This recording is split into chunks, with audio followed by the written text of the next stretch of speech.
جب اللہ عز و جل کسی کے ساتھ بھلائی کا ارادہ فرماتا ہے تو اسے طاعت و فرما برداری الہام فرماتا ہے، قناعت سے مالا مال کرتا ہے، دین کی سمجھ عطا فرماتا ہے، یقین کی دولت سے نوازتا ہے، تھوڑے رزق پر کفایت دیتا ہے اور پاک دامنی عطا فرماتا ہے۔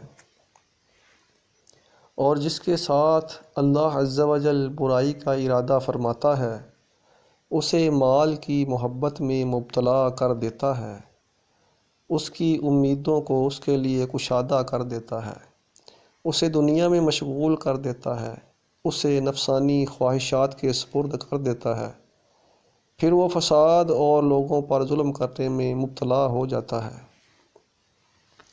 اللہ عز و جل کی ذات پر بھروسہ کرنا سب سے پاکیزہ امید اور کامل عمل ہے۔ جس کا دین اس کے لیے نصیحت نہ ہو اسے نصیحتیں فائدہ نہیں پہنچاتی۔ جو فساد سے خوش ہوتا ہے اس کی آخرت خراب ہوتی ہے۔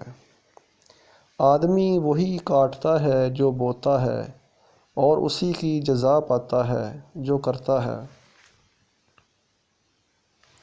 تجھے تیری صحت و تندرستی اور کل کی امید دھوکے میں نہ ڈالے، کیونکہ زندگی بہت مختصر ہے اور تندرستی ہمیشہ نہیں رہتی۔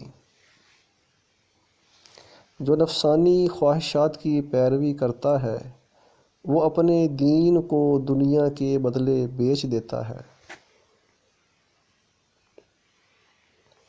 علوم کا ثمرہ یعنی پھل علم پر عمل کرنا ہے۔ جو اللہ عز و جل کی رضا پر راضی رہتا ہے اسے کوئی ناراض نہیں کرتا۔ جو عطائے الہی پر قناعت کرتا ہے اس میں حسد داخل نہیں ہوتا۔